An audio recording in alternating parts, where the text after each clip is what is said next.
at the airport and last night on campus, unequaled in the history of the university. Of course, crowds last night were packing the bars and restaurants all over Maine, but the focal point of the celebration, of course, was the UMaine campus. For UMaine hockey fans, last night was a night to remember.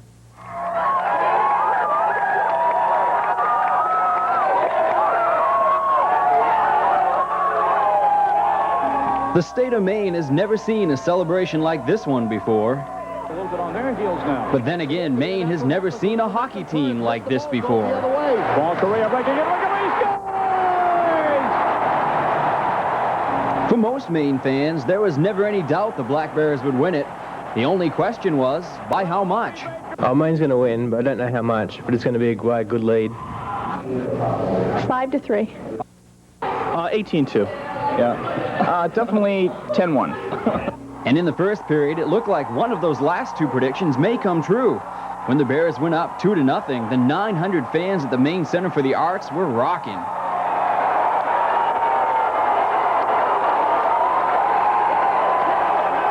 But suddenly, the Black Bears let up 4 unanswered goals. And the crowd at the Bears Den on the UMaine campus could feel the title slipping away. But then Jim Montgomery stepped to the front. Obi Baker Trophy is centering pass to score! Chalk up the hat for the captain.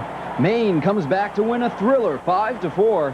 And the celebration was on, both inside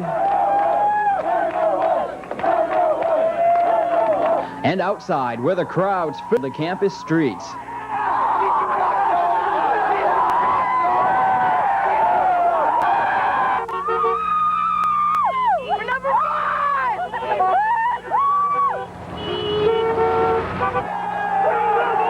A few brave people snuck into the Elfond.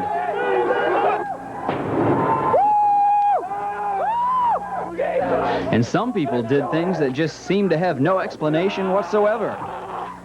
Yeah!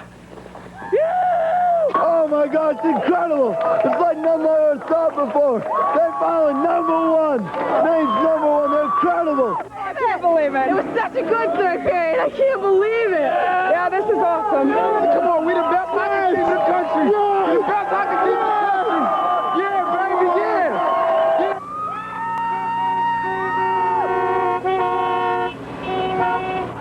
News Center's Jeff Solari with the expertise one needs to cover a celebration like that. Orono, this small eastern Maine town, has been the focus of attention for college hockey fans nationwide for the past 6 months. And why not? The 92-93 Black Bear season can only be described as amazing. It all began just after midnight on October 5th. A huge crowd turned out at the Elfond to see the Bears take to the ice for their first practice. Later that month, Maine opened the season by hosting a weekend series with Providence. Maine blew out the Friars 9-3 on Friday night, but could only manage a 3-3 tie on Saturday. That tie dropped Maine to second in the national poll behind Michigan, the only time all season Maine didn't hold the top spot. During the next 3 weeks, the Black Bears easily won all 5 of their games, outscoring their opponents during that span 51-8. But then came their first major hurdle, a 2-game series at Boston University. Behind a 40-save effort from Mike Dunham, Maine took the Terriers on Friday 4-3. Out of control.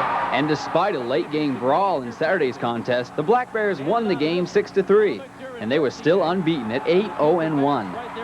After the BU series, Maine began to add to their ever-growing trophy collection, including a piece of the Alaska Pipeline from the Alaska Fairbanks Tourney, a second consecutive Great Western Freeze-Out title, which they earned by beating Lake Superior State, as well as capturing the Cleveland Tournament crown and their own Dexter Hockey Classic title. It's now 1993, and the Bears still haven't tasted defeat, put their record at 19-0-1. As Maine entered conference play, the streaking Bears continued to systematically destroy their opponents, winning by an average of 4 goals per game. Their unbeaten streak had reached 32, but it was all about to come to a screeching halt. Arch rival Boston University overcame a 4-goal deficit to hand Maine their first loss. It's not how quickly you fall, it's how hard you fall, it's how quick you get up. We'll find out tomorrow. It's not the end of the world.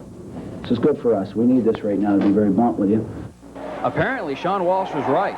The Bears rolled through their remaining games by outscoring their opponents 59-20. 35 wins, 1 loss, and 2 ties is how the Maine record looked heading into Hockey East tournament play. Despite the so-called blizzard of '93, Maine easily disposed of the Northeastern Huskies in the opening round. From there, it was on to Boston Garden, where the Black Bears outdueled Bruce Crowder's UMass Lowell Chiefs 7-5. As predicted, the Hockey East Championship game came down to the Black Bears and the BU Terriers. But it wasn't the battle most people imagined. Maine dumped BU 5-2, claiming their second straight Hockey East crown, a feat never before accomplished in the history of the league. The win gave the Black Bears an automatic berth in the NCAA tournament, as well as a first-round bye. The Golden Gophers of Minnesota got up ahead of steam when they upset Clarkson in the first round, but running into Maine was like running into a brick wall. Now Correa behind the net, in front, score! The Bears dumped the Gophers 6-2. Next stop, the Bradley Center in Milwaukee, Wisconsin, and the Final Four. Maine's semifinal opponent was the Michigan Wolverines, a team coached by former NHL great Red Berenson. Michigan had won 7 national titles, but none of them had come while Berenson was the coach. The Black Bears spotted Michigan 2 early goals, but behind the super efforts of Garth Snow and this late goal from Cal Ingraham, Maine sent it into overtime, where Lee Saunders became an instant hero. Down the slot, loose puck in front, Shields a score!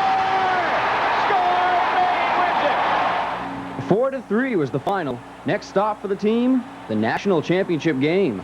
However, the Black Bear Express did manage to slow down long enough so that freshman sensation Paul Correa could pick up his Hobie Baker trophy. Correa was the second Maine player in as many years to claim the honor, and the first freshman ever. Finally, Saturday night arrived, and Maine found themselves facing defending national champion Lake Superior State. And behind a heroic effort from Jim Montgomery and Garth Snow, the Black Bears celebrated their first national championship. Maine is going to win their first ever national championship.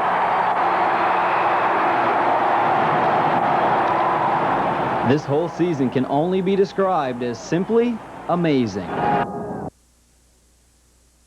Maine's flight was supposed to touch down here at 4 o'clock, but in actuality, it didn't show up until well after 6. So this huge crowd used every available resource to pass the time. I was playing solitaire, now we're playing gin rummy. We were playing 500 rummy with our son, but he's off running around now, so. Finally, at 6:17 p.m., the team arrived.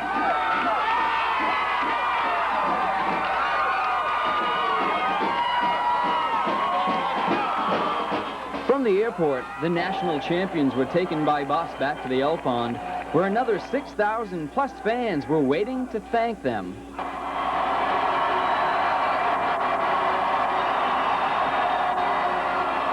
And in turn, the team thanked the fans. You are the national champions, and we are the national champions. We owe so much to our fan support, to the great people of Maine. It was just nice, and we feel very grateful that we were able to come back here and show them, what they earn. When you come home and you're sharing this greatest time of my life and all our players' lives with the people that really care about it, the people that stay in Maine, I mean, there's just no better feeling. I mean, we're on top of the world right now. And that's exactly where this team belongs. In Orono, Jeff Solari. Championship win by the Maine hockey team set off a series of celebrations that reached a high point yesterday at Bangor International Airport and then at Alfond Arena. The band was at the airport, of course, as well as Sean Walsh's son, who could hardly contain himself as the arrival drew near. Fans of all ages swarmed the airport. I'm sure they didn't mind the delay, which was caused partially by the pilot forgetting to set his watch ahead. But the plane landed safely, and the rest, well, let's watch and listen.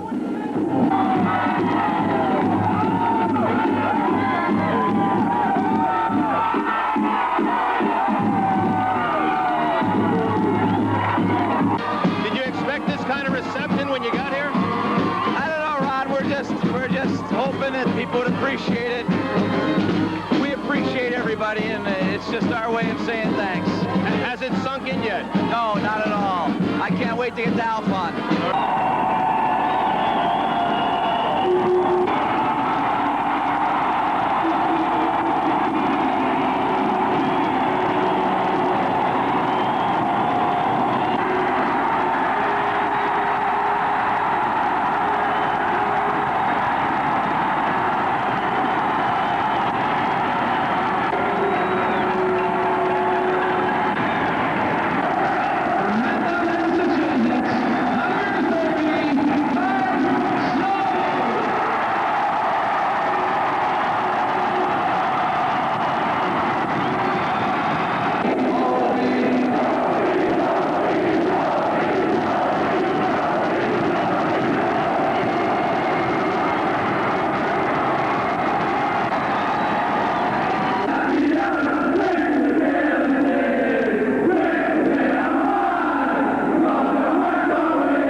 just nuts. People were waving from McDonald's, from everywhere, you know. Oh boy, hope he's all right. But yeah, it's just great. I mean, that's our fans. They're nuts, and we love them. All right, take care. See ya. Not sure what happened behind Jim Montgomery, but a great night and a very well-deserved one at that. Well, the Black Bears received some more good news last night. In addition to Bill Clinton's White House invitation, there have been rumors about whether or not Coach Sean Walsh would be returning for a 10th season. Well, Ron Lisnett caught up with Coach Walsh after the rally, and he had this to say. Hey, we did this for the people in the state of Maine, and the way we did it, coming from behind, is what the state of Maine's all about. I just want to say thank you to everybody in this state. I don't know how much thought you put into this in terms of your future now. Where are you at? I'm not worried about it. I'm planning on staying at Maine. You are? Yep. Okay, thanks. Well, that news makes it look good for the Bears next year, as he will have a number of returning stars to work with. Well, tonight...